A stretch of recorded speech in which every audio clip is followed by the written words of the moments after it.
Cumprimentos, irmãos, com a paz do Senhor Jesus, amém? Amém.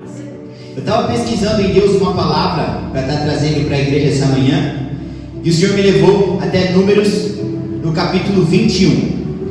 Então que a gente venha nessa hora abrir as nossas Bíblias. Números, capítulo 21, e nós vamos ler do verso 1 ao verso 4. O título na minha Bíblia é Derrota do rei de Arade.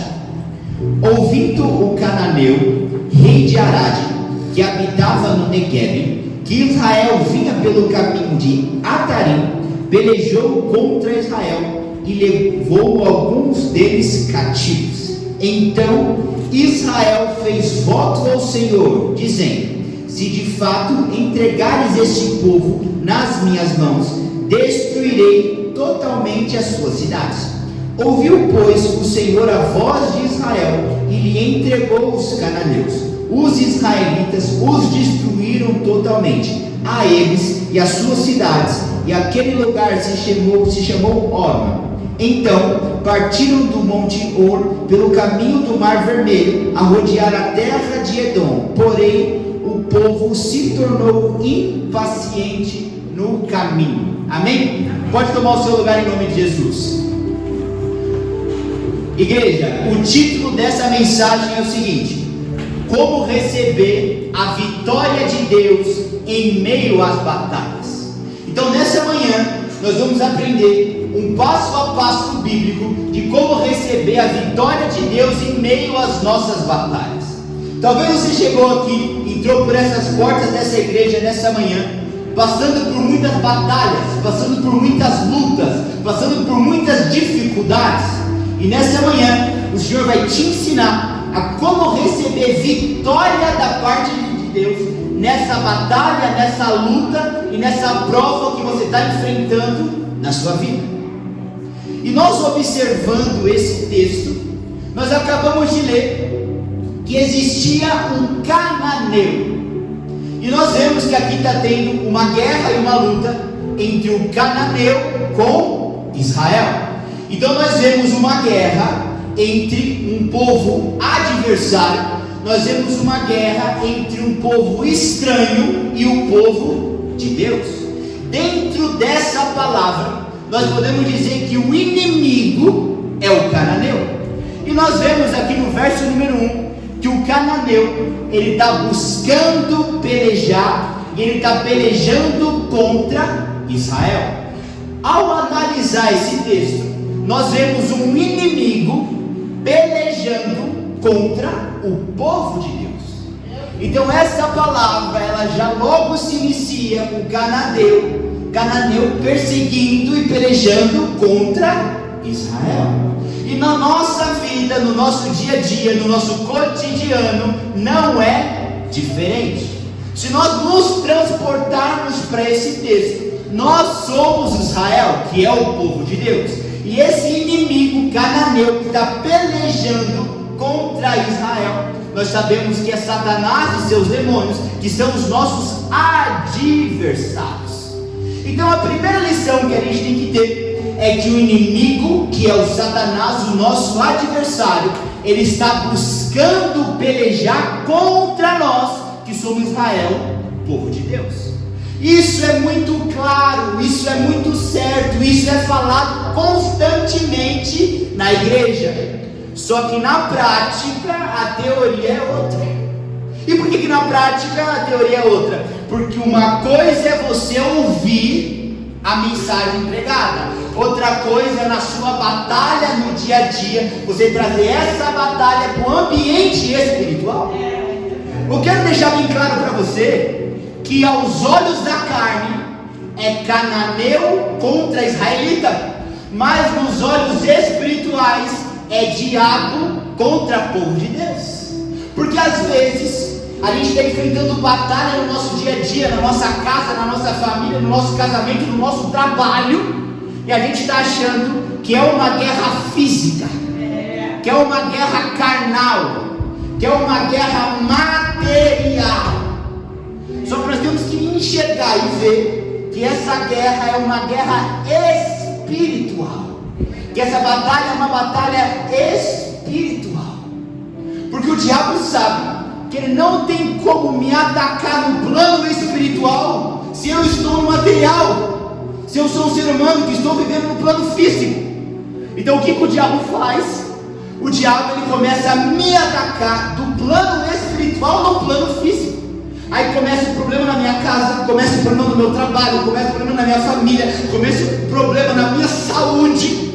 E eu estou olhando e tentando resolver esse problema físico com recursos físicos. Mas o que o Senhor está nos ensinando é que nessa palavra Ele quer nos abrir os olhos para ver que as nossas batalhas não são físicas, mas as nossas batalhas são espirituais. Existe um outro versículo, uma palavra que é bem claro e direto ao ponto, que diz que a nossa luta não é contra o sangue nem contra a carne, mas sim contra principados e potestades nos lugares celestiais. Então o que eu e você precisamos aprender nessa manhã é que se nós estamos passando por uma luta, uma guerra e uma batalha, e em qualquer que seja a área da nossa vida, a origem dessa guerra, dessa luta e dessa batalha não é o mundo físico e material, mas é o mundo espiritual. É verdade, Deus. Porque senão eu começo a querer resolver o problema da minha família na carne.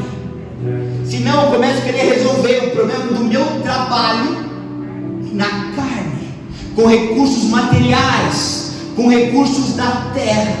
Mas quando eu olho com olhos espirituais e eu enxergo que a raiz do problema não é físico, não é material, mas é espiritual, eu vou atrás da solução daquele problema também espiritualmente.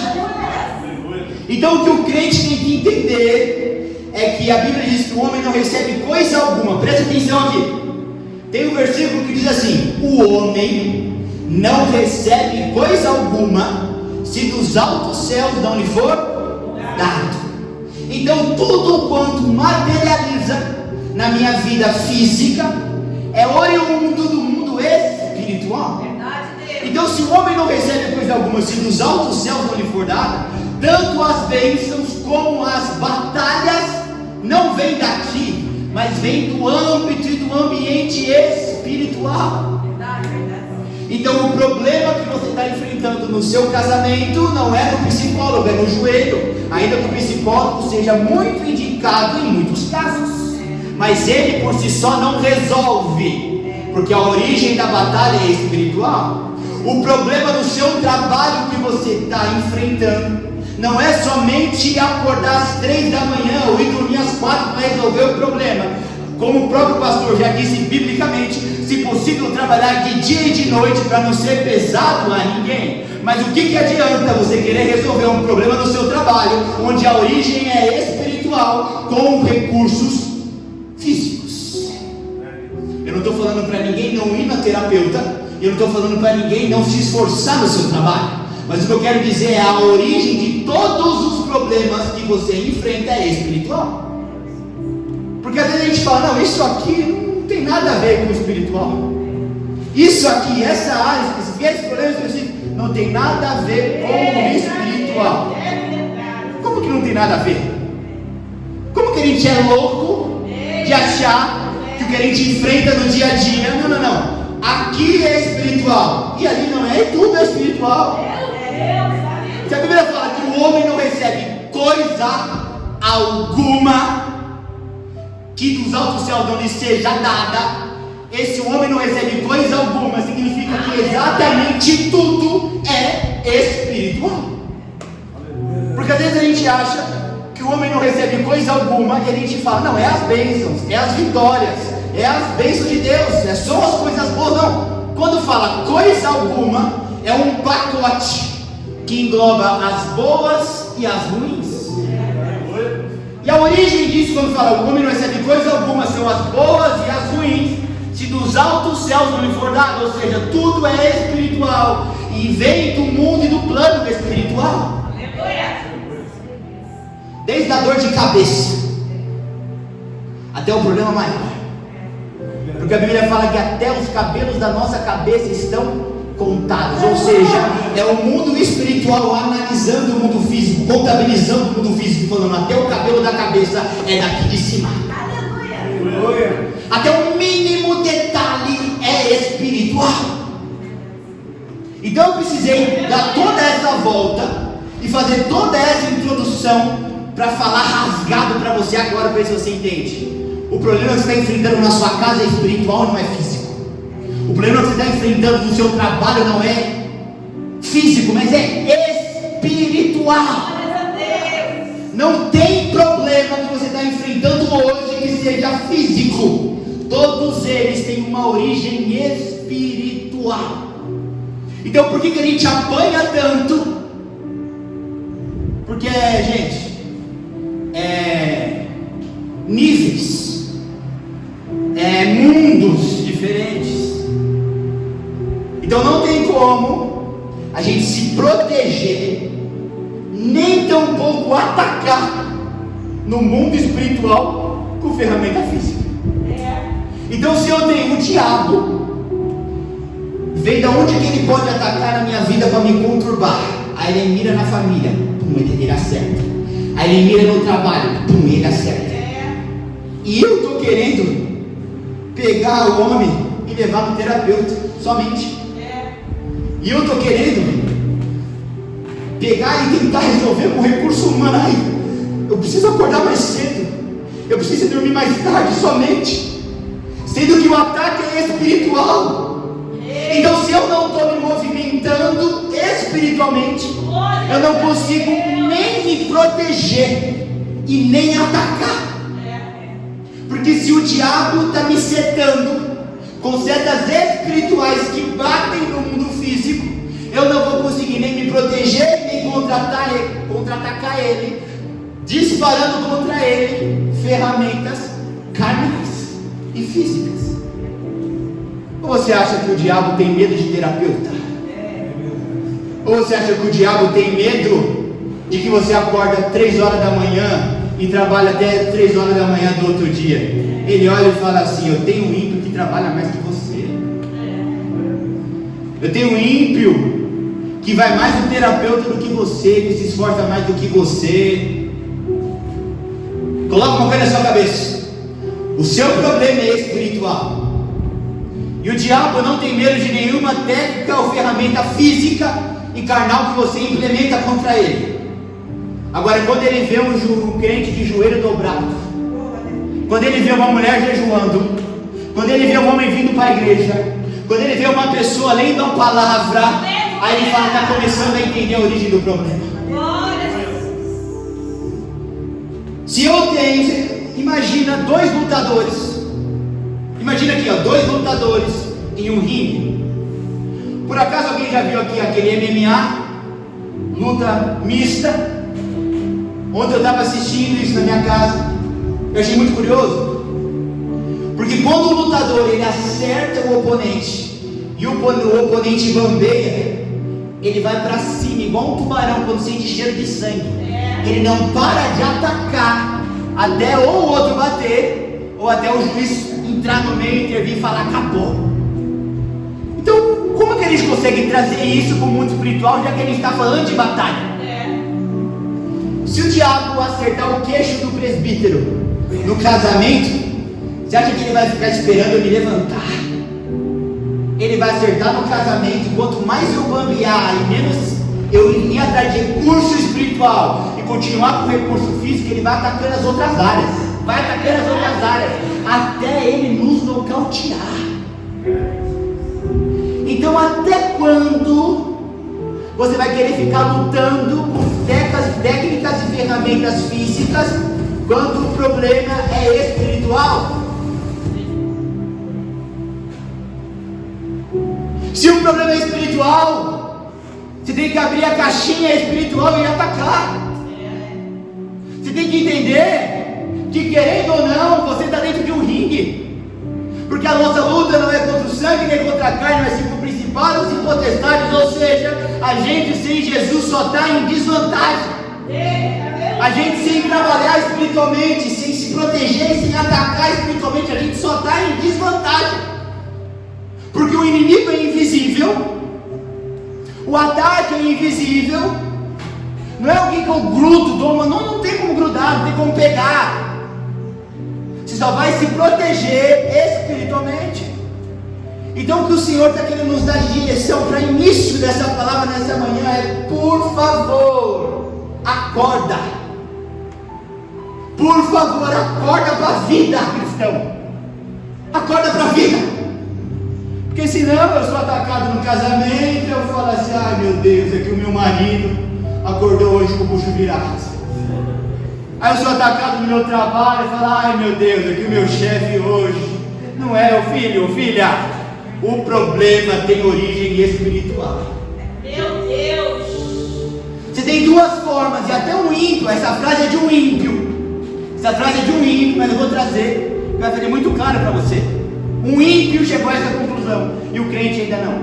Ou você vive como se nada fosse um milagre, ou você vive como se tudo fosse um milagre. Ou seja, ou você vive como se nada fosse espiritual, ou você vive como se tudo fosse espiritual. E se você está aqui dentro da igreja, por favor, não perca o seu tempo. Porque se você está aqui dentro da igreja, achando que nem tudo é espiritual, você vai continuar apanhando sem dó. Meu Deus! Se você estiver aqui dentro achando assim: ai, eles não é. Vai continuar apanhando. Meu Deus! Vai continuar apanhando. Ou seja, você não tem misericórdia nem da sua vida, você não tem misericórdia da vida da sua esposa, você não tem misericórdia da vida do seu filho, você não tem misericórdia da sua família, você não tem misericórdia das suas finanças, você não tem misericórdia de nada. E por quê? Porque você está vendo que está sendo atacado, que está apanhando e não vai fazer nada. Ou seja, se eu estou vendo que o diabo está atacando, que ele está pintando e bordando, eu não faço nada, eu sou um banana. Só que até que ponto a gente vai ter 15, 10, 20, 30, 40 anos de igreja sendo banana e somente apanhando, sem nem se proteger e nem atacar? Aqui o texto que a gente está lendo é cananeu contra israelita. E nós vemos aqui cananeu sentindo o cheiro de israelita e falando: é cheiro de israelita, nós vamos para dentro para derrubar eles. E aí a Bíblia fala que o cananeu, ele peleja contra o israelita e ele consegue aprisionar alguns israelitas. A Bíblia fala que tem cananeu lutando contra os israelitas e aprisionando alguns israelitas. Isso significa que pode estar no meio do povo de Israel, pode vestir como Israel veste, pode comer como Israel come, mas se não for crente compromissado, o cananeu pega como cativo. O texto fala bem claro que o cananeu está, aqui tem israelita, ele vai e ele traga. Não traga todos, mas traga alguns. Não consegue capturar todos, mas captura alguns. Não consegue aprisionar todos, mas aprisiona alguns. Então a pergunta que eu quero fazer para você é a seguinte: se tem cananeu te perseguindo, ou seja, se tem principado e potestade te seguindo, você é dos que são tragados e capturados ou dos que escapam? Porque nós vemos que não foram todos capturados, irmã Marcela, foram alguns. Ou seja, tem crente dentro da igreja que é lento, o diabo pega. Mas tem crente dentro da igreja que o pé é rápido, o diabo não consegue catar. Tem crente dentro da igreja que é forte, e quando a pedrada vem, ela bate, ela cai e ele continua. Mas tem crente dentro da igreja que é fraco, que na primeira pedrada já te alveja e você cai. Porque aqui nós não estamos falando sobre cananeu contra israelita, ou seja, é o diabo contra Deus. A gente acha que somente fazer parte da tribo já resolve o problema. Porque se somente fazer parte da tribo já resolvia o problema, não tinha cananeu aprisionando israelita. Era israelita, irmão José. Cantava os hinos da harpa, tinha culto na tenda, comia o maná. Mas o cananeu olhou e falou assim: fala como israelita, dança como israelita, festeja como israelita. Meu Deus. Mas esse eu pego e pega, aprisiona e deixa israelita cativo. O que a gente aprendeu até aqui nessa mensagem? Até aqui a gente aprendeu que tudo é espiritual. Em qualquer área da sua vida que você está passando por uma batalha, essa batalha não é física, mas é espiritual. Então, se tudo é espiritual, o que você está fazendo espiritualmente para primeiro proteger e depois atacar? Primeiro proteger a sua vida, a sua família, tudo. Outro ponto que a gente aprendeu: você é um crente macho ou você é um crente banana? Porque o diabo pinta e borda na sua casa, ele incorpora na esposa, ele incorpora no marido, ele pega todo mundo, ele faz o que quer. Até que ponto a gente vai deixar ele fazer o que quer? Até que ponto a gente vai deixar ele pintar e rolar? A gente tem que se posicionar, a gente tem que mostrar quem é que a gente está servindo, gente. Meu Deus. Glória a Deus. A última mensagem que eu preguei aqui, quando Jesus chega, o diabo não ronca, o diabo sai, porque legião tem um novo Senhor no comando. Aleluia. Glória a Jesus. Aleluia. Só que vocês lembram que na pregação anterior tinha um homem endemoniado, uma batalha espiritual, e tinha pessoas querendo ajudar ele com recurso físico. O que ele fazia? Quebrava. Mas quando chegou o Rei dos Reis, Senhor dos Senhores, não com recurso físico, mas com recurso espiritual e com a autoridade de Deus, teve que sair do homem, foi para os porcos e a manada matou toda. Porque quando Jesus entra no negócio, acabou. E eu fico imaginando o presbítero dentro desse texto, sendo perseguido por cananeu, por inimigo. E quando o cananeu olha para ele, ele está de terno. Quando o cananeu olha para ele de fora, ele está no altar, está pregando, está ministrando, está ensinando. Só que se ele não tem vida, e eu vou te provar daqui a pouquinho no texto, cananeu traga. E cananeu aprisiona. Meu Deus. Imagina um homem provedor da sua casa. Se o cananeu aprisiona esse provedor, o provedor sofre, a esposa do provedor sofre, o filho do provedor sofre, a mãe do provedor sofre, a comunidade daquele israelita sofre. Ou seja, enquanto você não acordar para a vida e começar a atacar espiritualmente, se defender espiritualmente, com a ferramenta espiritual, os ataques de principado e potestade, eles vão continuar batendo em você, batendo na sua casa, batendo na sua família, batendo em... Ele vai bater, irmão, até você ir para a lona. Meu Deus. Seria tão bom, pastor Sérgio, seria tão bom se a guerra fosse opcional. Seria tão bom se a luta, se a peleja, se a batalha, se ela fosse opcional. Seria tão bom, irmão Kelly, se Deus falasse assim, ó: quem aqui está disposto para entrar na peleja? E só os homens que se sentissem preparados erguessem a mão e falassem: eu vou. Não é opcional. Vai para a peleja o que está treinando e o que está dormindo. Vai para a peleja o que está forte e o que está fraco. Vai para a peleja o que está bem e o que está mal, porque não é opcional. E a Bíblia fala que o cananeu saiu e tragou e trouxe como prisioneiro mesmo. Mas qual que é a filiação desses que você trouxeram aí cativo? É israelita. Meu Deus. Mas é israelita incircuncidado de alma. É israelita incircuncidado de coração. Vou deixar mais claro para você entender. Se o incircuncidado não ficou claro para você, é israelita do Paraguai. Meu Deus. É israelita da 25 de março. Não é israelita puro. Não é israelita com pedigree. É israelita que quer batalhar batalha espiritual com ferramenta física. Meu Deus. Israelita que quer entrar na peleja do trabalho com ferramenta física vai apanhar no trabalho. Israelita que quer entrar na peleja na família, trabalhando com ferramenta física, vai apanhar na família. É israelita que dentro da área sentimental interna, se quiser batalhar com ferramenta física, vai apanhar internamente. Porque imagina um parafuso. Tem parafuso, filho? Eu estou fazendo reforma em casa, eu estou descobrindo isso agora.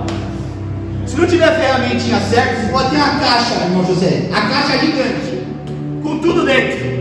Sem a ferramenta certa, você não executa o serviço. Não, mas tem 10 aqui, não, filho, mas não é essas 10. É aquela uma que não tem. Aquela uma que você não tem.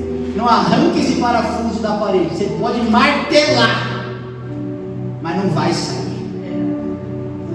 Vamos trazer para o mundo espiritual? Meu Deus. A ferramenta não é física, é espiritual.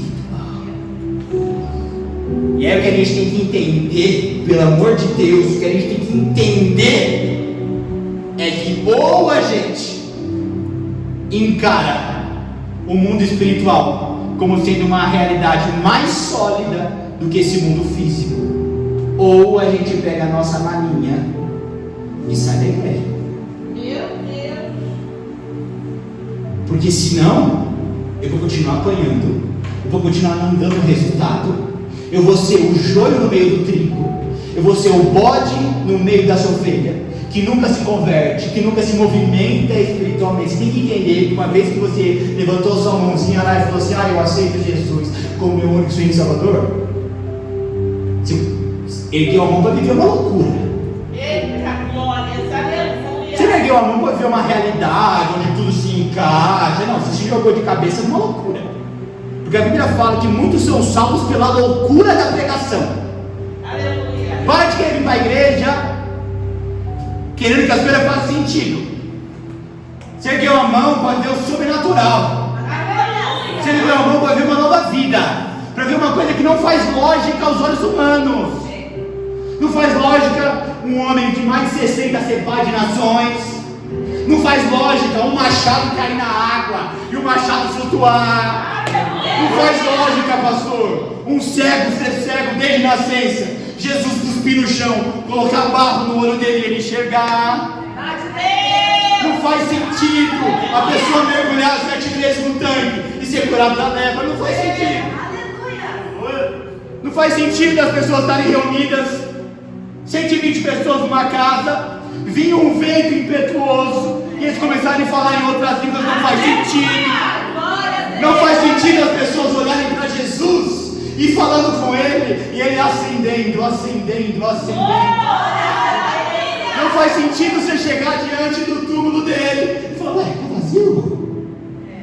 Mas o que é? Roubaram? E você olhar 2 anos e falar: por que vocês estão procurando entre os mortos aquele que vive? Não faz sentido. Não faz sentido. Não faz sentido você ver um jovem sendo apedrejado e os olhos dele vendo o Senhor, ele falando: Senhor, não lhes impute esse pecado. E esse jovem inspirado dando glória a Deus, porque está sendo apedrejado, mas está vendo a glória do Senhor. Não faz sentido. Não faz sentido nenhum lançarem 3 jovens, Sadraque, Mesaque e Abednego, numa fornalha, e quando olham falam assim: ué, meu Deus do céu, vocês erraram. Era 3, tem 4, o quarto é semelhante ao Filho do Homem, e nem cheiro de cinza tem na roupa dele. Não faz sentido. Eu quero te desafiar nessa manhã. Você está fechado com isso aqui ou você não está? Você está fazendo parte dessa tribo ou você não está? Não faz sentido um jovem, irmão Kelly. Saiu um decreto do rei, que a palavra de rei não volta atrás. Que se fosse pegado alguém ajoelhado pedindo a coisa para algum Deus, que não fosse para aquele rei, aquele jovem ia ser lançado na cova do leão. O jovem faz assim: ó, dobra o joelhinho esquerdo, dobra o joelhinho direito e busca a face do Senhor. Não é possível. Isso aqui não faz sentido nenhum. Mas você tem que se decidir. Você faz parte dessa tribo e está fechado com os que são de verdade, ou você está fechado com os que são de mentira? Que tipo de israelita você é? O que o cananeu traga pega e aprisiona. E aqui é o diabo pegando o crente da 25 de março do Paraguai. Você é israelita de Alphaville, de pedigree, de marca, de raça. A gente tem que mostrar para o nosso inimigo que aqui é tipo de raça. Ele não está pegando crente do Paraguai, onde ele vai deitar e rolar. Não, aqui não. Só que enquanto você não viver, não se jogar de cabeça nessa loucura da pregação, ele vai continuar deitando e rolando com você, te batendo, te humilhando, batendo no trabalho, batendo na família, batendo onde for, até sem palona. Meu Deus! A gente tem que olhar para essa Bíblia aqui e saber que ela é mais real, mais viva do que o jornal de hoje. Você pega o jornal de hoje, você acredita nas notícias, você fala assim, a coisa tá feia. Mas você não se joga de cabeça. Crente que não se joga de cabeça está perdendo tempo. Sabe por quê? Tudo é possível aquele que crê. Se você não crê, nada é possível para você. A salvação é mediante a fé. Não acredita, nem salvação você tem. Então a gente tem que entender que uma coisa é eu colocar o terninho importado, o perfuminho e vir para a igreja, cantar 3 hinos. Outra coisa é eu acreditar que o mundo espiritual é mais forte do que esse mundo real. Aleluia. O Senhor não nos chamou para botar terninho, calça jeans e vir para a igreja.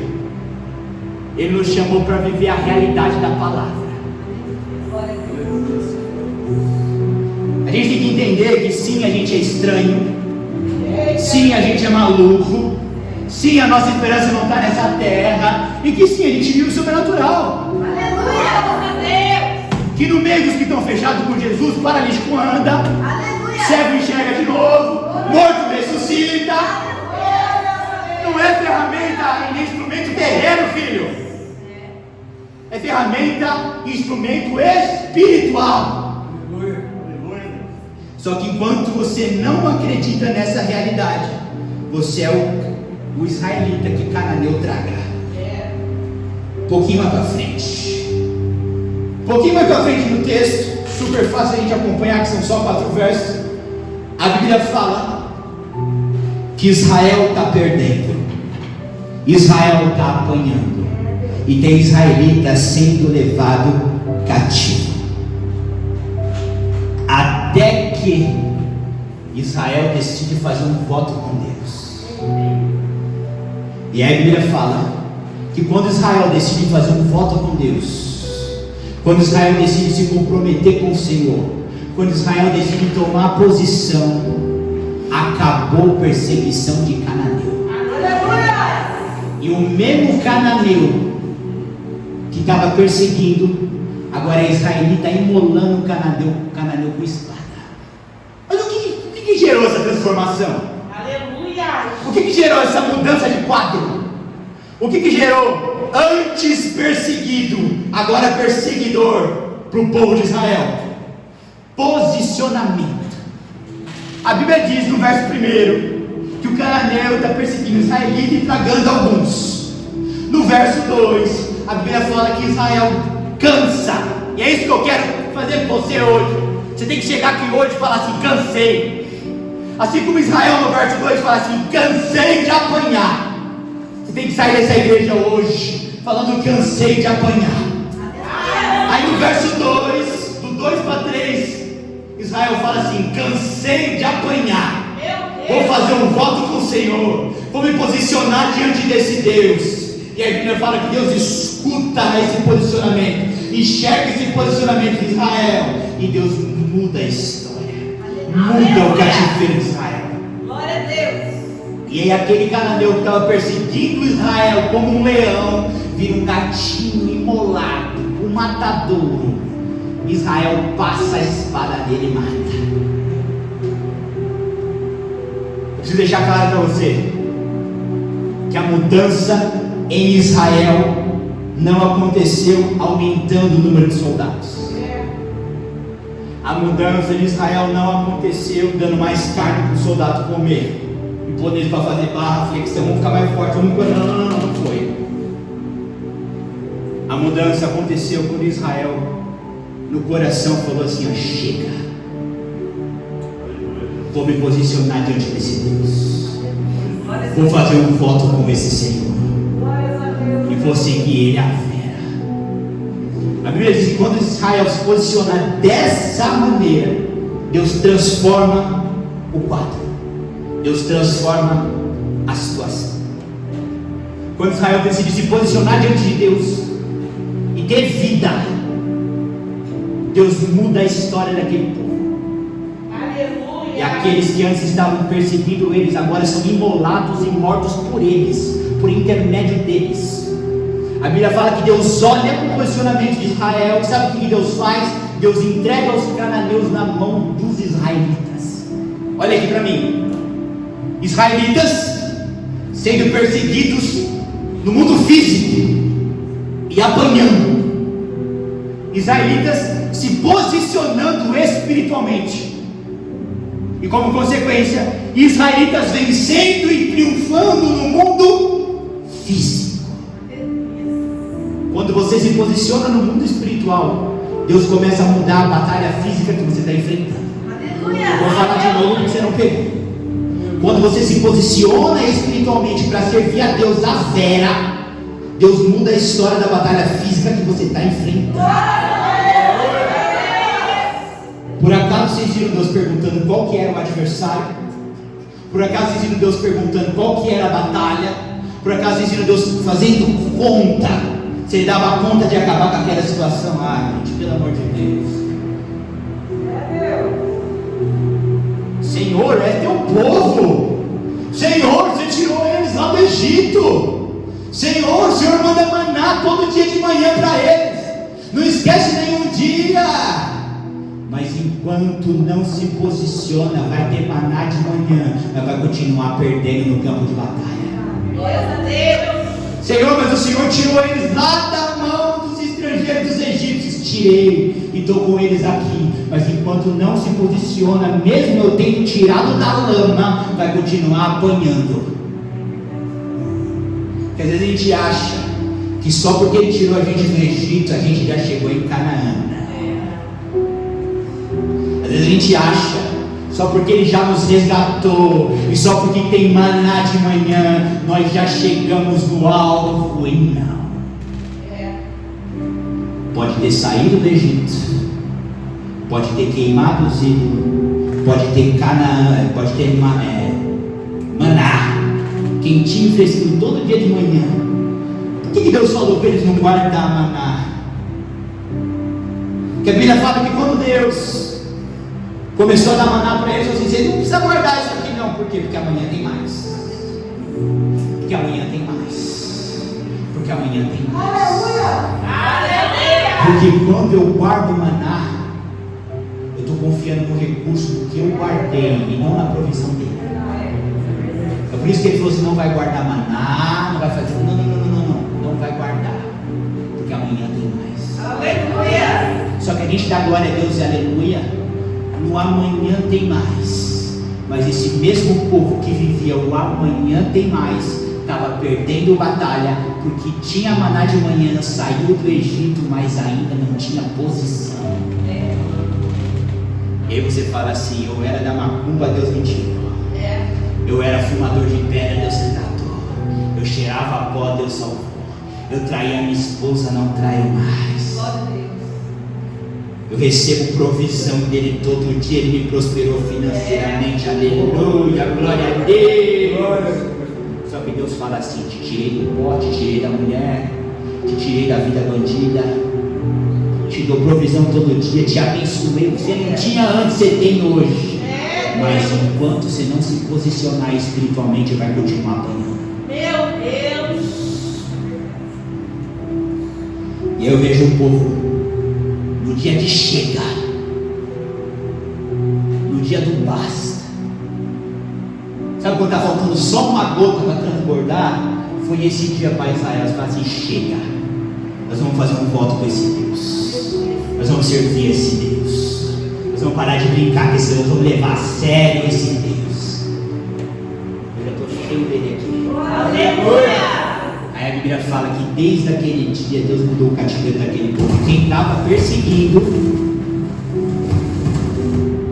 e quem estava perseguindo começou a ser perseguido por eles. Aleluia! Deus! Sabe uma lição que eu tive disso aqui, irmã Laura? Que aquela perseguição dos cananeus para os israelitas foi bênção. Porque eles souberam aproveitar a oportunidade de, naquela luta, naquela guerra e naquela batalha, reconhecer que estavam errando, se converter, e a história deles foi mudada. E aí a pergunta que eu quero fazer para mim e para você é essa: até quando Deus vai ter que te deixar apanhando para você aprender? Não fala, pastor, que isso aqui durou meses, décadas e nem anos. Cananeu perseguiu, capturou alguns, Israel falou assim: chega, vamos parar de apanhar. Se posicionou e na hora Deus mudou a história. Deus só mudou a história de Israel. Eles só pararam de apanhar e começaram a prevalecer quando se posicionaram espiritualmente.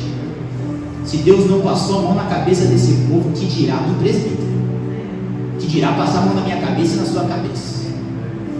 Então, ou você aprende com essa história, se coloca nessa história, porque eu já estou até sem voz aqui, tentando te colocar dentro do texto. Você aprende com isso, enxerga a sua batalha como uma oportunidade de falar: chega, vou parar de apanhar, e se posiciona para Deus mudar a sua história. Ou se não, segunda-feira daí o chefe vai continuar batendo. Você vai voltar para sua casa, a família vai continuar dando trabalho. Um abismo vai chamar o outro abismo, enquanto você não se posicionar. Eu vou ser franco e eu vou falar rasgado. Quem não se posicionar depois dessa palavra vai continuar apanhando mais. Quem tem ouvidos ouça o Espírito de Deus. Glória a Deus! Sabe o que eu aprendo com Deus? Que infelizmente Israel só toma posição quando apanha. Infelizmente Deus entendeu que com o povo dele só funciona a movimentação espiritual quando ele coloca na luta. Infelizmente ficou claro para Deus que Israel só toma posição e só funciona no meio de luta, batalha, guerra e dificuldade. Então, se Deus enxerga o presbítero Douglas e vê que esse homem só funciona apanhando, vou parar de bater por quê? Se Deus olha para a Ana Marcela e vê que ela só funciona apanhando, vai parar de bater por quê? Eita, glória a Deus! Só pega no tranco. Deus! Só funciona apanhando. Meu Senhor! Só dobra o joelho se estiver na luta e na prova. Só busca a minha face se estiver no deserto. Eu vou tirar do deserto por quê? Te deixo no deserto até o fim da tua vida, mas te carrego para a glória, do que te tiro desse buraco para você sair da minha presença. Então a gente tem que começar a mostrar para Deus que o nosso caráter é buscar Ele no meio da luta e da prova, mas quando Ele tira, a gente continua. Buscar Ele no meio da guerra e da batalha, mas quando Ele tira, a gente dobra. Muitos falam da história de Jó. Muitos falam de Jó. Nossa, que homem bênção, aleluia. Bênção e aleluia. Mas o grande segredo da vida de Jó, que fez ele ser o que foi, não que ele estava buscando a Deus quando estava tudo indo mal. Por quê? O que a gente faz quando tudo vai mal? A gente vai na despensa. Quando as coisinhas estão indo mal lá em casa, a gente vai na despensa, a gente dobra o joelhinho. Quando as coisas estão indo mal no trabalho, a gente dobra o joelhinho, a gente sabe, a gente não é bobo. A gente vai na despensa quando está tudo indo mal. Mas Jó, a Bíblia fala que ele ia na despensa quando tudo estava bem. Aleluia! Ele dava festa na casa do filho e ia para um monte entregar sacrifício. Quem sabe os meus filhos pecaram contra o Senhor, mas está tudo bem. Mas quem sabe, deixa eu servir a Deus quando está tudo bem. Aí quando tudo ficou mal, eu ia na despensa com tudo bem. Você acha que agora que está tudo mal, eu não vou? Por que Jó permaneceu até o final? Porque ele fez o mais difícil. Às vezes o crente acha, meu amigo, que difícil é servir a Deus na dificuldade. Na dificuldade é mole servir a Deus. Quando a unha encrava, você corre para onde? O podólogo. Quando você tem um problema, você vai para o médico. Ou seja, na dificuldade, a gente vai atrás de socorro. No problema, a gente vai atrás de ajuda. Só que quando tudo está bem, médico? Que médico o quê? Tem uns que falam assim, ó, só fica doente quem vai no médico. Só fica doente quem faz exame. Que eu não sei, eu não tomo posse na minha vida. A gente brinca, mas onde eu quero chegar? Esse povo Israel entendeu que estava apanhando, que estava sofrendo, e Deus entendeu que esse povo só funciona debaixo da lenha. E se você não se posicionar, Deus vai continuar te deixando no deserto. Se você não mudar a sua mentalidade de servir a Deus quando as coisas estão boas, e só vir para a igreja quando você está no perrengue, Deus vai te deixar no perrengue. Por que você acha que tem pessoas que estão 10 anos na igreja, 10 anos na luta? Não precisa falar quem é, mas você conhece alguém assim? 5, 10, 15, 20 anos de igreja, na mesma luta. Você fala, meu Deus do céu, a mesma luta, a mesma batalha. Não tem uma novidade para contar, é a mesma guerra. É Deus falando assim, se eu tirar, ela sai. Meu Deus. Se eu tirar da luta, ela abandona esse evangelho. Ou você muda para fechar com Deus e servir a Ele quando tudo está bem, ou Ele vai continuar te deixando quando tudo vai mal. Se eu tenho um filho que só me obedece na bronca, e quando eu fico mais frouxo, ele só dá trabalho, eu vou afrouxar? Nada. A gente tem que lembrar que a gente também é filho. E sendo um filho, a gente tem um pai. A Bíblia diz que Ele nos ama, por isso nos repreende. A gente tem que lembrar que Ele é pai. A Bíblia fala que assim como o pai, Ele está falando, eu sou pai, você é filho. Aleluia. Mas se insistir em ficar funcionando, só quando eu aperto, eu vou continuar apertando. Porque crente de Paraguai, crente de 25 de março, só funciona quando o calo aperta. Crente de verdade, quando a cala aperta, mas quando afrouxa também. Glória a Deus, aleluia. Para eu terminar essa mensagem, Oh, Deus poderoso. a Bíblia diz o seguinte: que Israel teve a história mudada a partir do momento que eles fizeram um voto com Deus. E eu quero te ensinar algo a respeito de voto que talvez você nunca tenha aprendido. Eu quero te mostrar agora o poder de um voto a Deus. Se a gente for pegar os nossos antepassados, eram homens e mulheres que triunfavam espiritualmente porque sabiam fazer votos a Deus. A gente acabou de ler um texto onde o povo de Israel fez um voto com Deus e foi transformado. Se a gente pega Salmos, tem um lindo salmo que diz assim: tudo o que votei, pagarei. Ou seja, Davi e o povo de Israel já tinha descoberto o poder da ação de fazer um voto com Deus. E a pergunta que eu tenho para fazer para você é: você já fez um voto com o Senhor? Qual foi a última vez que você fez um voto com Deus? Isso aqui não é heresia, isso aqui é ensinamento bíblico. O povo de Israel fez um voto com Deus e Deus honrou esse povo. Nós acabamos de ler isso aqui em Números 21. E a pergunta que eu quero fazer para você é: por que você ainda não fez um voto com o Senhor?